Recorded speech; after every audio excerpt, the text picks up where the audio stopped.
I spent 30 days and $70 on the Hallow prayer app so you wouldn't have to. Today I'm breaking down why its MAGA undertones undermine its Christian messaging. I'm Amanda Marcotte, and this is Standing Room Only. For my Salon readers out there, you know that I love to write about the MAGA movement. It's gross, but I'm fascinated by the psychology of it. And I really am interested in the way that it intersects with culture and pop culture. So when I started getting advertisements from Gwen Stefani for a Hallow prayer app or a pay to pray app, I admit I was intrigued. I DJ a lot, and I can tell you that Gwen Stefani's music still slaps on the dance floor. People love songs like Just a Girl by No Doubt or her solo effort, Hollaback Girl, but they definitely don't think of her as the Catholic lady. And she's definitely not somebody that I would have thought would be MAGA coded. Now, the app claims to be apolitical, but it's associated with other MAGA-coded celebrities like Chris Pratt or Mark Wahlberg, or even Russell Brand for just a moment was advertising it. Hey, Chris. Yo, what's up, Mark? You want to join us on Hallow this year? Join you on Hallow? I was hoping you'd ask. Yes. Stay prayed up.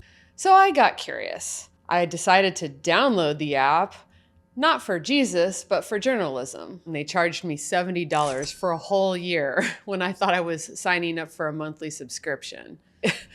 I didn't really think I was going to be doing this for an entire year. Initially, the Hallow app didn't really seem that bad. It was a lot of prayers and rosaries and scripture readings and Bible lessons. It's all gibberish to me, but a lot of my friends are liberal Christians, and this means a lot to them, so I have no problem with it. My first inkling of how strange things were going to get was when I decided to listen to a program that was designed for Lent. Every Friday, they had Fasting Friday, and it was Chris Pratt and Mark Wahlberg talking about their faith and their fasting rituals for this holiday. They have this weird faux friendship. It's very uncomfortable, where they pretend to be joking and teasing each other, but you don't believe a word of it. Maybe you'll do a few less selfies, and some even with your shirt on. Mark Wahlberg sounded intensely bored, even more bored than I was when he was reading through these scriptures. And Chris Pratt had this try-hard youth minister energy that was a little off-putting. Their definition of fasting was things like putting the phone away 10 minutes before going to bed or trying not to curse. Not the kind of stuff that made me think that it would focus your attention on the suffering of Jesus, but what do I know? The more I dug into the Hallow app, the more I realized they were not really focused on the kinds of issues that the Pope cares about. Social justice, caring about the poor, caring about the disabled and the sick. Also the stuff that Jesus Christ was worried about. Instead, the Hallow app was very much about your marriage, your stress levels, your children, your co-workers. This was the first hint I got of how this was a very MAGA app, which is it was trying to turn your attention away from the injustices of the world and towards small, petty concerns. There were a number of courses on the Hallow app about living your life and understanding the Bible. One of them, of course, I had to go to it. It was called The Feminine Genius. I'm a feminist. I was really excited. Let's hear about Marie Curie. Let's hear about Emily Dickinson. Hell, let's hear about Gwen Stefani. And sure enough, as soon as I started to dig in, I found that the feminine genius was not about being a great artist or a great thinker or a great scientist, but instead about how women are really good at being submissive. The lessons were about 20 minutes long, and they were on things like how you shouldn't act like a man, how your role in life is to give and be there for others, and especially how men and women are very, very different and have these completely different but complementary roles to play. She literally had a lesson called Receptivity. In it, she said, in the act of sex, a husband gives of himself and his wife receives his gift. Sorry, that's just so weird. I expected a lot from the Jesus app, but I didn't expect it to tell me I'm a genius because I know how to receive my partner's gift. It was all very much in line with what Peter Thiel and J.D. Vance have been encouraging and funding in their other work. Teal funds a lot of projects and backs a lot of projects that promote these very traditional, very sexist gender roles. For instance, he's backed a magazine called Evie Magazine, which is just trad wife propaganda, has a lot of articles on how sex is only for marriage and contraception is bad and women should accept a traditional role in life. J.D. Vance spent his time before he was running for vice president on a rampage against single women. He was on every podcast and talk show calling them cat ladies, saying they were miserable, saying they were bad for society. It's all part of a larger project of reinscribing these traditional gender roles in a way that will help the Republican Party. And on the Hallow app, it was under the guise of teaching us to be a better friend, a better wife, a better mother. But actually, it was teaching us how to be more accepting of being a second-class citizen. The Hallow app is really in line with what we're seeing a lot of on the internet these days, with wellness and fitness and beauty and other self-help influencers wedding themselves to right-wing politics. A lot of this stuff has branded itself with RFK Jr. as MAGA. It's called the alt-health to alt-right pipeline, and now we're starting to see it encroaching on Christian content, where Christian influencers emulate these wellness influencers, and they all are moving in the same direction, which is to the MAGA movement. You built it for you? What does that mean? Yeah, I was raised religious, but fell away from my faith in high school and college. There were some secular meditation apps that I started using, and I started using them every day, and I loved them. And I thought I had this really interesting question, which is, hey, is there any way there's some sort of intersection here between this meditation thing, this sitting in silence thing, and this faith thing? And they all laughed at me and said, yeah, we've been doing it for 2,000 years. You probably should have heard about it. It's called prayer. If I was Satan, what would I do? I would try to get Jesus out of everywhere. I'd try to secularize society and make it and remove Jesus. You've talked about this before, where it's like the last, 40, 50 years of trying to build a secular society, but that's not what our country is. Our country is a Christian country. I have nothing against self-help as a concept, but this app really frames spirituality as a form of narcissism. If you're only looking at yourself, how can you be concerned about the world outside? Even Christians, who are traditionally encouraged to love thy neighbor and welcome the stranger, are now being given a warm bath of permission to ignore the larger world outside, and especially the administration and all the horrors it's unleashing, and happens to be supported by the same people that are funding this app. All in Jesus' name, amen. There is a happy ending to this story. At the end of my experiment with the Hallow prayer app, I deleted it, reached out to the Apple Store, and asked for and got a refund. MAGA and culture and politics are my forte, but I thought I would bring in some folks who can speak better to celebrity culture and internet culture than I can. We have Coleman Spildy, who's a senior culture writer at Salon, and Russell Root, our very own internet expert who has his own political TikTok series. Nice to be here. So I was struck when I was looking at the Hallow app and the ads for it, how much it was using lifestyle stuff and celebrity culture to draw people in with a very apolitical framing. But then when you get into it, you can kind of pick up more on the political message. And it really felt like a bait and switch was going on. How much do you think that the celebrity culture world and the MAGA movement are intersecting, and how much is the MAGA movement exploiting celebrities in this way? Yeah, it's interesting that you mentioned the sort of bait and switch element of it, because I cover culture pretty broadly and celebrity culture pretty broadly. And I've noticed when Hallow brought in someone like Chris Pratt, it worked really well with his brand. He is someone who came up in a show like Parks and Recreation, where he played a character who was very warm and fuzzy, and people really fell in love with him in that show. And then over time, he kind of settled into this very mainstream Marvel universe where he makes very mass appeal franchise movies that also coincided with his transition into a slightly more MAGA culture type of celebrity. But he's also playing both fields a little bit. He's not necessarily centrist, but in the most recent election, he came out saying it's not about who wins or loses, but about how we all come together afterward, no matter who gets elected, which we all know is bull.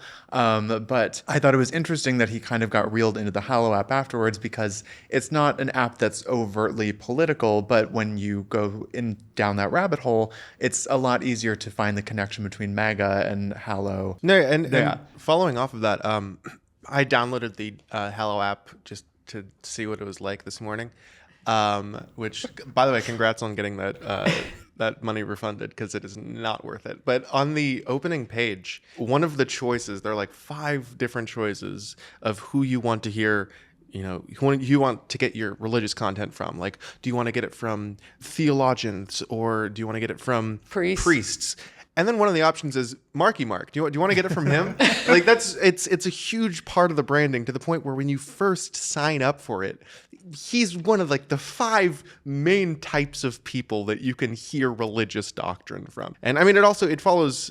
You talked a bit about Chris Pratt's background, and it follows with Marky Mark's background too. I think maybe a decade ago, when the Pope came to Philly, he was one of the speakers there, despite not being from Philly. Like, he was the American Catholic cultural ambassador to Pope Francis, and then he made some really weird jokes during his speech, but it ties into his brand too, weirdly. What's your sense of how much people do understand that these people are, we say things like MAGA coded or like liberal coded or whatever, but like, obviously one of the reasons that they put these celebrities up front is precisely so that they can seem to people that aren't necessarily as political as these kind of apolitical fun figures.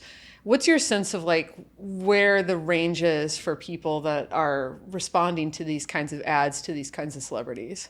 I think it's interesting because a lot of people still don't necessarily see religion as something that's directly tied to politics, especially when you add the element of celebrity into it. I think that a lot of people separate their own religious views from the celebrities that they like to follow, but don't necessarily realize that a lot of celebrities that they do follow share the same religious views, and that they gravitate toward those people because they share similar outlooks toward religion.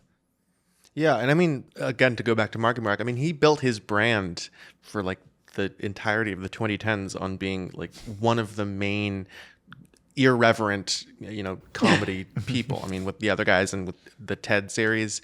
And so for somebody who moderately enjoyed those movies, it was definitely weird to log into the app and see Marky Mark as one of the main parts of this app. Well, and I'm aging myself here.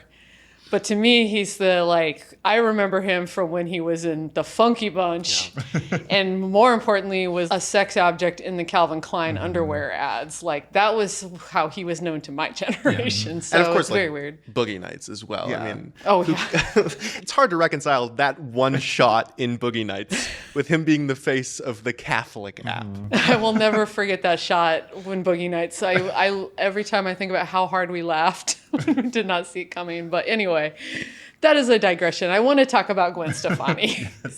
Because I can say that, like, when you go on Reddit or something and people are talking about Chris Pratt or they're talking about Mark Wahlberg, I think somewhat the gossip world understood that those guys were probably Republicans. But when Gwen Stefani did this Hallow app, the reaction on Reddit was very mad. Very angry. People were expressing senses of betrayal. They were like, how could you? They really thought she was a liberal feminist. And I think that this isn't just a MAGA coded app. It's a very explicitly anti-abortion app. So I think that really upset a lot of people. Like, what are your thoughts on how they're using this woman who was kind of vaguely understood as like a liberal feminist in this app and in this marketing? Yeah, it's been strange to watch as a longtime fan of Gwen Stefani. Even before her solo career, I followed her when she was in No Doubt, and she was making really ska punk music, which is, I think a lot of people see as both aggressive and progressive.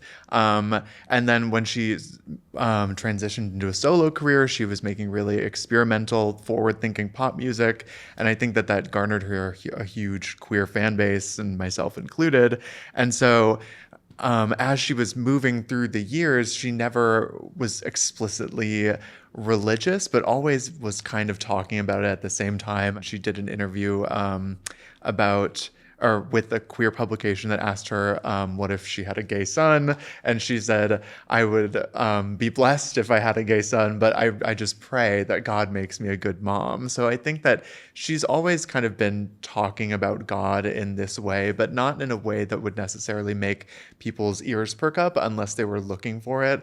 And so when she came on to do advertising for the Hallow app, I think it was more of a veil being lifted than a complete 180 for her character, but it's just something that a lot of people didn't spot beforehand. Despite the Blake Shelton of it all? Yeah, I was going to say, the clues were definitely there. I think for a while, I think the main idea for a lot of people is that the default is, celebrities are liberal figures, and that's, I think, been the narrative for both sides. The conservatives have definitely used it as a way to smash the liberal elites and get them out of here by saying, those celebrities should stick to singing and dancing and acting and whatever. But even it did also feel like a betrayal, I think, for many, because of the pretty explicitly feminist, anthems, like with Just a Girl. I think that became a feminist anthem, and to think that is the person who is now on the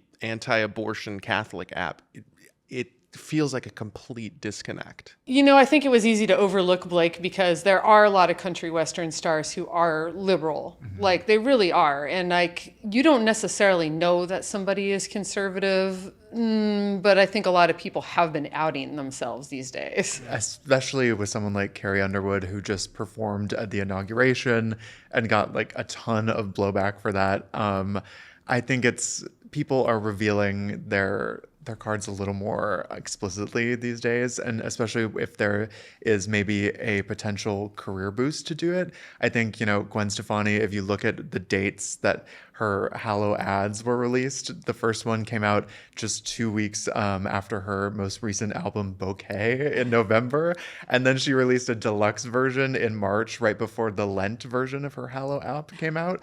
Her Hallow app ad came out. So these both track in the fact that it seems like she's trying to get a little bit of a sales boost by bringing in a conservative listening audience. And if you go on her Twitter account and her Instagram and look in the comments, you can see that those types of people are the ones who are listening to her music and praising it now too.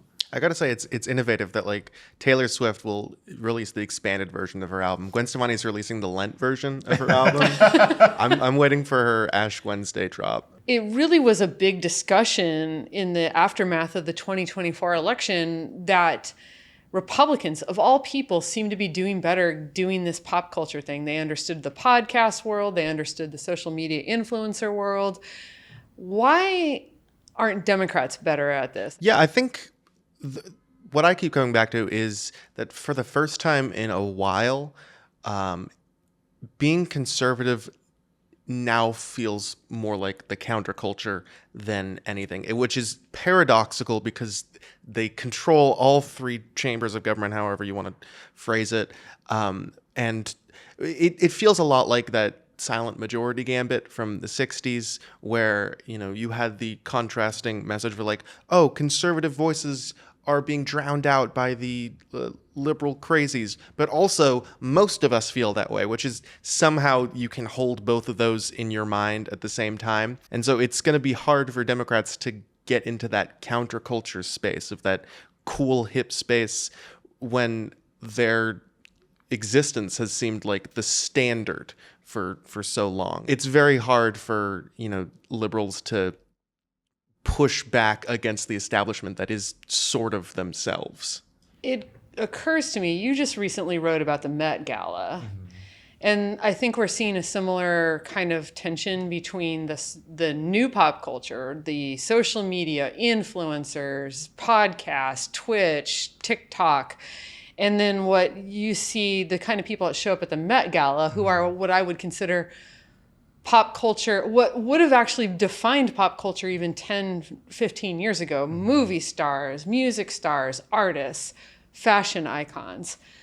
There's a real divide there. Yeah, and I think it's interesting because people see these movie stars and musicians and all of these people as a sort of form of elite, and that they think that there's an independent side to the people who are Twitch streaming and doing podcasts in their home studios. But those people are making just as much money, if not more, annually now than a lot of these celebrities who are coming to this event for free because they were invited by a designer. So there's kind of an incorrect idea of who exactly a celebrity is, or what wealth and elitism looks like now. Also, that streamers are typically seen as apolitical, specifically compared to, the liberal elite of famous musicians and famous actors and what have you. And I think that they play into that. You have people like Joe Rogan or, Andrew Schultz or Theo Vaughn, especially, who sort of play the middle. They play the centrist podcaster, just asking questions, willing to interview anybody. And for the most part, they do interview people from a wide spectrum of political beliefs. But it's the way that they don't push back on conservative speakers or commentators or guests as much as they do push back on liberal guests. And also, I think a large part of that manosphere that you have with people like Andrew Tate and to a lesser degree, Andrew Schultz, in these apolitical discussions about, the male loneliness epidemic or dating or, everything that a large part of my generation is worried about that isn't explicitly politics, they'll insert those political ideologies subtly. Those beliefs are just as deeply held. They're just more subtly placed in their content. I mean, you can't listen to 30 minutes of a Andrew Tate podcast or a Manosphere podcast without hearing some glimmer of an idea that women don't know what they want. Maybe they're not choosing the right guys. Well, maybe they don't know how to choose. Well, if they don't know how to choose,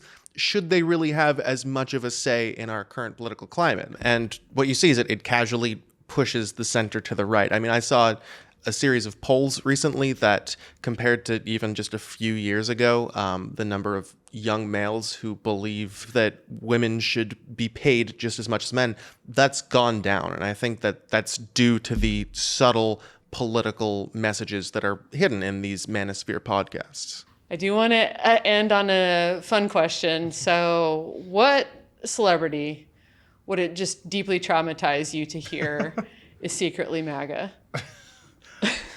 For me, I think it would be like if I imagine her coming up in a sponsored Hallow ad, someone like Lady Gaga, who, she has talked a lot about God in her music and over her career. She was raised Catholic, but she's talked about being spiritual over religious.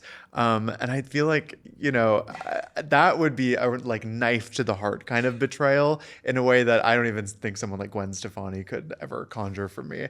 But I think it would feel sort of the closest to the end of the world that we've gotten so far. Like something is deeply wrong. My answer is also a singer. It's Paul McCartney, mainly because of my obsession with the Beatles, but also because there's a twinge of reality that it could happen, because you have people like I think Morrissey, but also Eric Clapton, those aging rock stars who they were always a little bit politically questionable, but they become more overt in their growing age. And with that, thank you for watching Standing Room Only. Don't forget to like and subscribe. And if you think art, music, creativity are worth fighting for, stick around to watch Encore while I have a song recommendation for you. See you next time. I'm stopping by Latchkey, which is my partner's record store in Philadelphia, where we sell records and DJ sometimes. For our first music recommendation for Standing Room Only, on the theme of this week's show, I decided to go with a song called Holy Holy by an artist named Jordy Greep. Greep was the lead singer and lead guitarist of a band called Black Midi. They were very much a prog rock band, think Yes or Steely Dan, though a little bit more modern than that with a little bit more of a post-punk flair. What's interesting with Greep, however, is that he's really gone off into a completely different direction. It's a little bit musical oriented. It's got some rock and roll. He really enjoys like Latin beats. He definitely goes for that like Las Vegas lounge vibe. Think Wayne Newton. And it's all tied together with this tradition in British songwriting of having the singer play characters in songs, often pathetic or satirical characters. So in Holy Holy, he's playing a character who I think is very familiar kind of personality to a lot of us. He's a narcissist who thinks he's holy, and he's begging this woman he's going on a date with to flatter him publicly so everybody else knows how great he is. So we do have the album here for sale at Latchkey. I'm hoping every week we can find a song that is not only interesting and on theme, but a little bit of diversity. I do DJ, so I spend a lot of time thinking about different kinds of music, and I listen to everything from hip hop to house music to rock and roll to country western. So stay tuned to the end of every episode, and hopefully we'll have something interesting for you. If you want more Standing Room Only episodes, please hit the subscribe button on YouTube. Standing Room Only started as a newsletter, and it's free to read. Click the link to subscribe. I love tips. These political battles are playing out in our local communities, your family, your school, your neighborhood. If you have a story, go ahead and drop me a line, leave it in comments, and don't forget to subscribe.